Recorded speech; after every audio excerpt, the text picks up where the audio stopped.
ဤဒီမှာတူရီကိုကာတွန်းဇလန်ထဲမှာထူးဆန်းလာသောပန်းတီအကြောင်းဖြစ်သည်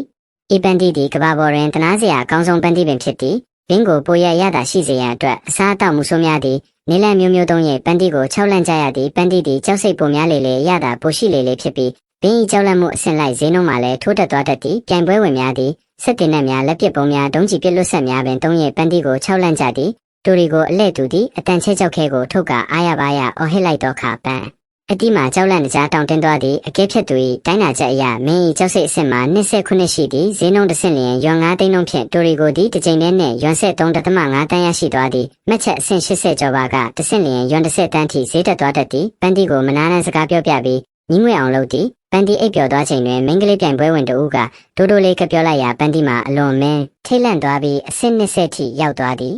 နားဘူးနားစာလုပ်ခြင်းအိပ်ပျော်နေသောပန်းတီနိုးလာခြင်းတွင်အဆိုပါလူမှမနာတမ်းစကားပြောနေစေဖြစ်ကြောင်းတွေးလိုက်ရသောအခါပန်းတီမှာစိတ်ပြက်လက်ပြက်ဖြင့်ကြောက်လန့်သွားပြီးအဆင့်30ထိရောက်ရှိကစံချိန်တစ်တင်ခဲ့သည်တယ်ရီသည်သူ၏ဘရင်တစ်ပါး၏ဟင်းဟောက်တန်ကြောင့်ပန်းတီ၏ကြောက်စိတ်မှာအဆင့်40သို့တန်းတက်သွားသည်တူရီကိုအစွမ်းကုန်စူးစမ်းမှုတူရီကိုသည်သူ၏အစွမ်းထက်ကွက်ဖြစ်သော19ဆင့်ဆက်တိုက်တမှုလက်တီးကိုထုတ်သွင်းလိုက်သည်ထိုအချိန်ကြောင့်ကျွန်းတကျွန်းလုံးအဆင့်30ရှိသောတိုင်